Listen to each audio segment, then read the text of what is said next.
Hey guys, not saying that you should get an iPad for nursing school, but I'm saying you should get an iPad for nursing school. So on my iPad, it's pretty straightforward about all the things that I use to stay productive in school and to keep myself just organized, because it's very important to stay organized when you're in nursing school.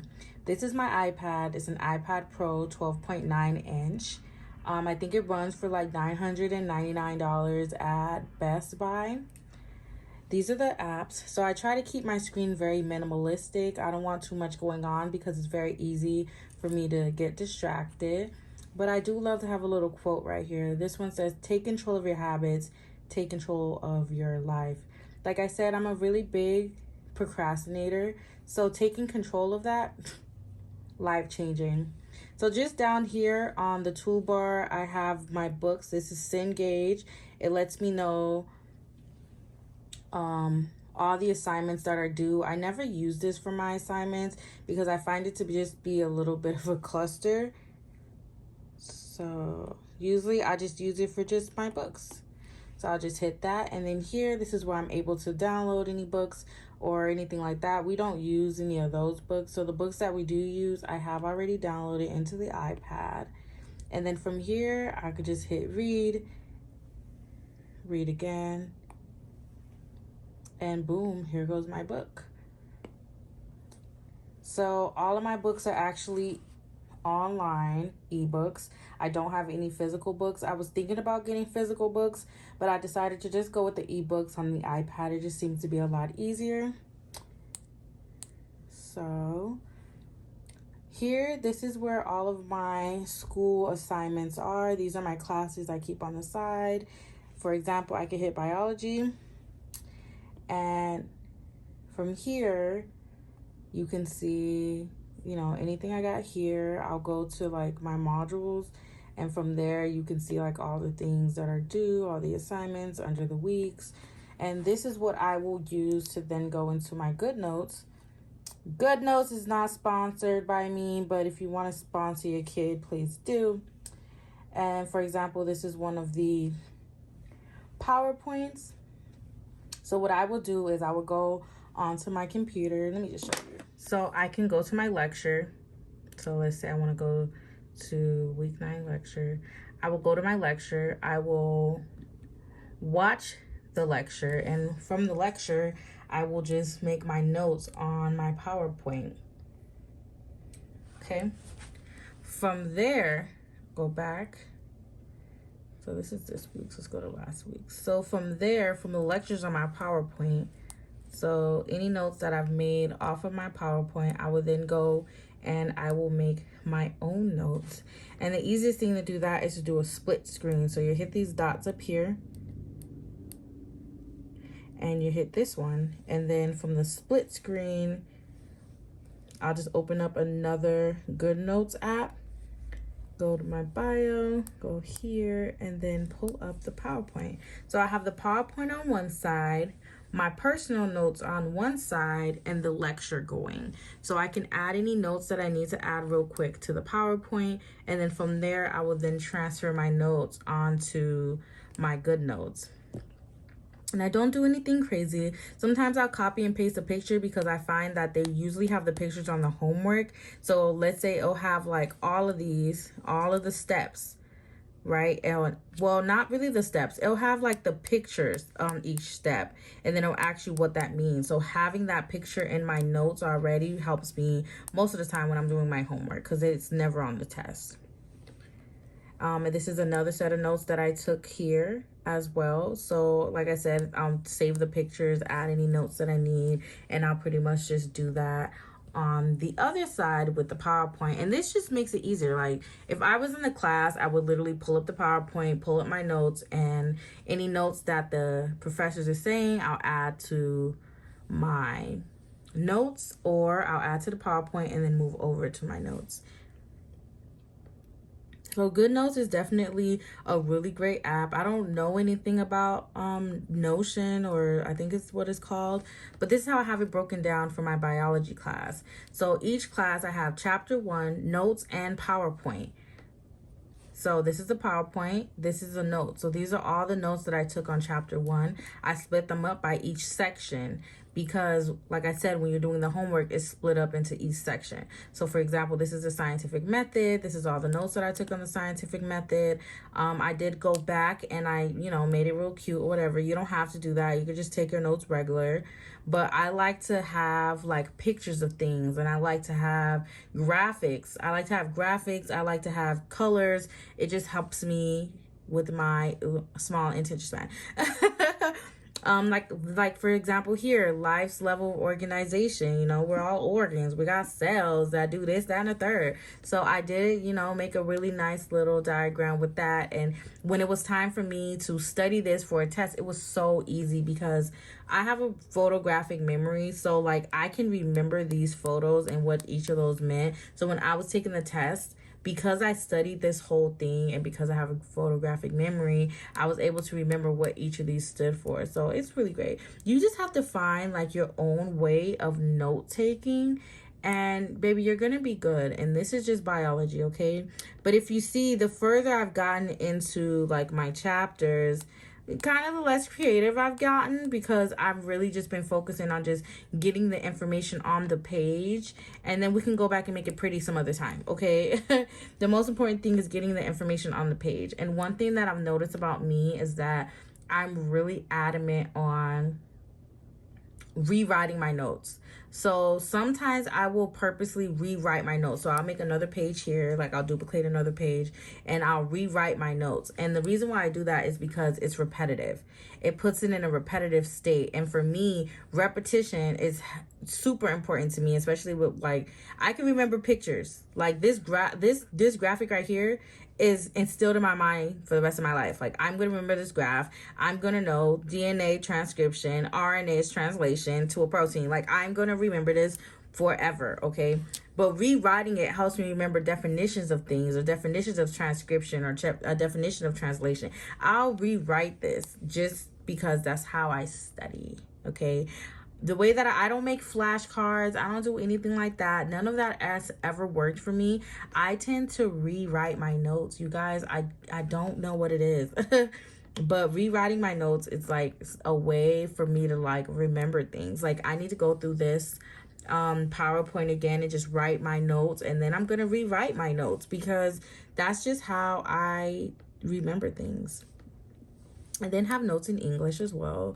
My English notes, no, this is psychology. Psychology, I don't make any additional notes because for me, I've taken psychology before in college and it's very straightforward to me, like very simple things. Sometimes I go through and like write a definition or something like that. But because for me, psychology is so straightforward, I don't make any additional notes because I don't feel like there's any additional small bits of information that I need because most of the quizzes and stuff are straight off of the PowerPoint. So I honestly, guys, I've only like went through the book maybe 3 times since I've been in this class because everything is literally off of the PowerPoint. So what I do is I'll just go to the actual class app, and let's just go to a PowerPoint. Let's say it's PowerPoint right here. I'll go to this lovely button here, and it literally will say open in GoodNotes. And when it opens in GoodNotes, you can actually have it save, and it'll look like this, import to GoodNotes, and you can just import it to your current document, or you can make it its own document. And that's how I get all of my PowerPoints onto GoodNotes. Okay. Next, same thing with political science. I do not take any additional notes in political science. I'll go through, I'll read the chapter, I'll read the book, and it's very just straightforward. Those classes to me, I don't spend a lot of time on because they're very straightforward. Psychology and political science to me are just very straightforward. Math, by the way, I do have folders for math, and I have them broken up by the week because each of the week, sometimes it can have 3 chapters, sometimes it can have 2, sometimes it can even have 1, but I do break that up during the week, and then I also will make a page for the things I'm going to post for the discussion. So like graph and inequality, I like to write down, how to do it, what to do, an example of it, and then a question for the student. That's how we do get our points for the week, and that's what I'll create here. And I just keep a little paper there for that. And I also have my syllabuses and stuff like that in here as well. So for example, we have week 1. Week 1 was super easy. It was just adding real numbers. I just wrote that out, put that there, boom, boom, boom. I think just read, let's do like week 6. Okay, I don't have anything for week 6. So week 4, for week 4. Okay, week 3, like I said, it was section 2 point whatever, and I just go through and I'll do all the linear equations. I'll write them all out. I'm not that good at math, so I try to get enough examples and enough practice questions as I possibly can so that I can have that knowledge. So I would usually open it here, and then on this side I'll have the book open on that side, and I'll have the lecture on, but I don't really pay attention to the lecture because it isn't really a lecture, guys. She like sends a YouTube link to another professor who explains everything. So I don't really get that in tune with like the lecture or what the teacher offers. I usually will pull it up here, and if there's a question that I have, I'll Google it or I'll go to YouTube and I'll watch some videos on it. And that's how I've been surviving math. That's how I've been surviving math. Now, English is the class that I actually struggled in, and I don't know why. And I think it's, well, I mean, I do know why. It's a lot of technicalities, so like emphasis on things. With this class, I take a lot of notes. I make a lot of examples. I write down everything, okay? But I highlight the most important things, but I write down everything because that English homework is not for the faint of heart. It is so hard. Spelling and stuff like that, I don't need this. I don't need to know plurals. Like, I know this, but I still write it out just in case, because the things that you think you know in college, baby, you forget, okay? I think that was all the classes. We did math, we did political science, English, biology. Okay. So the last thing that I do to like keep myself organized in these classes is I'll make an ultimate important date list. And I like to use this because as I go through this list, I'm going to show you guys exactly what I do. So let's say I did my discussion already. I'll go through, scratch it out. For me to be able to see everything, you know, straight away, and I'm like, okay, I know what I need to do with this class. I know what, like, just a simple list like this helps me tremendously. I don't need no crazy program. I mean, I have Google Calendar set up. I don't even really use that, honestly, guys. I make this list every week. I do it Sunday night, and I write down everything that I need to do for this week. I write it down so I can see it, so I can cross things off in real time, so I can see what's done. Because a lot of times I've actually forgotten to do a math assignment because I wasn't sure when it was due. And I ended up missing it, and the teacher was not going to let me do it again, okay? So my grade kind of dropped, okay? I used to have 100 in math, and I went down to like a 93. So, sorry, guys. So actually writing down everything and knowing when everything's actually due is super beneficial to me. So like I said, I have it, if you notice, I have it color-coded, the same colors that I have set up for each class. So if you look on the side here, each of these classes is color-coded: blue, pink, red. Yes, okay. That's how I know. So when I go back, I have these color-coded the same colors that I have the class. So I know this is biology. I know this is English. This is math, political science. This is psychology. And I don't have to write that because I already know, because it's color-coordinated, the color that I have in the app. So yeah, guys, that's how I've been using my iPad to stay productive. Like I said, sometimes I use the calendar. I do have everything in my calendar that I need. I even mark my free time. Don't judge me. I know that's really, really weird. But as you see on Sundays, all of my assignments are due. You can just see it up here. All of my assignments are due on Sunday, so I like to leave that alert there, because Sundays I get the alert for all the assignments that are due, and I can kind of look and be like, okay, is there anything that I need to do?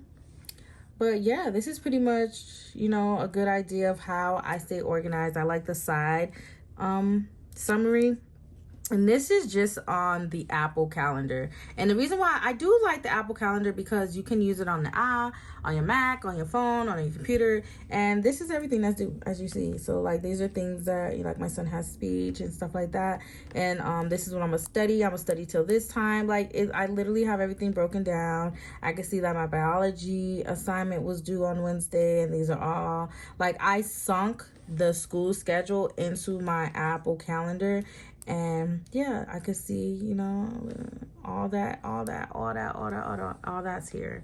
I like it because it does alert me sometimes when I forget, But yeah, guys, so that's how I've been using my iPad to stay productive in school, to stay organized in school. Another app that I do use is the Notes app. I use the Notes app because I know you're not really supposed to text, like talk to text, but I'm not gonna lie to you guys. Sometimes when I'm going through these discussions, I will text my discussion. For example, I don't know, boom, let's just say that I text this and then put it in Grammarly and then I posted it, and yeah, so yeah, guys, Grammarly. Oh gosh, no, let me not forget, guys. Hold on.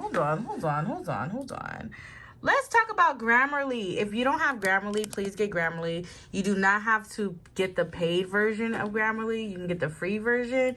And baby, Grammarly will fix your stuff. Like, it will fix your stuff. It will fix your look. Okay, it will fix your stuff. Hopefully it tells me, okay, it says no issues found. That's your opinion. But what I do is I will life hack, okay? I will text my answers to the discussion. I will then look through it, kind of see what's wrong, fix it myself, and then put it through Grammarly. I will then use Grammarly to help me with like punctuation, to help me with, you know, sentence structure, things of that nature. Put it into Grammarly, and then from Grammarly, I will then put it into the discussion. Don't tell me I never taught y'all nothing, okay? But yeah, guys, this is how I've been staying productive and staying on task with working and going to school. And I hope this helped somebody. And if you guys have any questions about anything that I use, or you need me to go more into depth, let me know. Make a comment, holler at me, let me know. If this is your first time stopping by to say hi, make sure you like, comment, subscribe. And I'll see you guys in the next one. Bye, beauty. It looks like you lost another one.